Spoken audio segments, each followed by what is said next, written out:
છોટાઉદેપુર જિલ્લા પંચાયતની ઝેર બેઠકમાં આવતા પોટિયા પ્રાથમિક શાળા મતદાન કેન્દ્રમાં પાર્વતીબેન રાઠવાએ પ્રભુતામાં પગલાં પહેલાં મતદાન કરીને દેશભક્તિ નિભાવી। છોટાઉદેપુર જિલ્લામાં સ્થાનિક સ્વરાજ્યની ચૂંટણી અંતર્ગત ઉત્સાહભેર મતદાન યોજાયું હતું। આ અવસરે છોટાઉદેપુર જિલ્લા પંચાયતની ઝેર બેઠકમાં આવતા પોઠિયા પ્રાથમિક શાળા મતદાન કેન્દ્ર ખાતે પાર્વતીબેન વેટલાભાઈ રાઠવા રહેવાસી પોટિયા પટેલ ફળિયાએ પ્રભુત્વમાં પગલાં પાડતા પહેલાં મતદાન કરીને દેશભક્તિ નિભાવી હતી। પાર્વતીબેને પોતાને મળેલા મત અધિકારનો ઉપયોગ કરી પ્રથમ મતદાન પછી કન્યાદાનના સૂત્રને સાર્થક કરી જવાબદાર નાગરિક તરીકેની ફરજ નિભાવી હતી। પોતાના લગ્ન હોવા છતાં પાર્વતીબેને પ્રભુતામાં પગલાં પાડતા પહેલાં મતદાન કરી પાર્વતીબેન રાઠવાએ ગર્વ અનુભવતા જણાવ્યું હતું કે વિસ્તારના વિકાસ અને મજબૂત લોકશાહી માટે દરેક મત કિંમતી છે।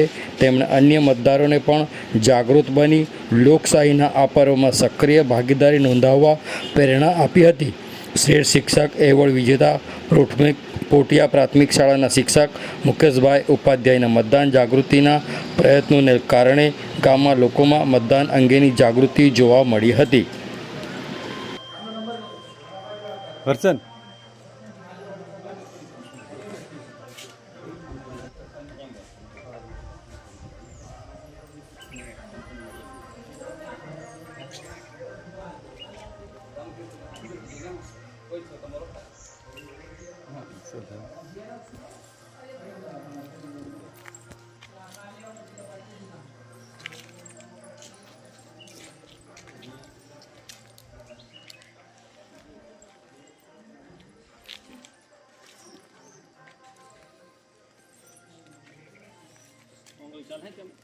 चले हाँ चले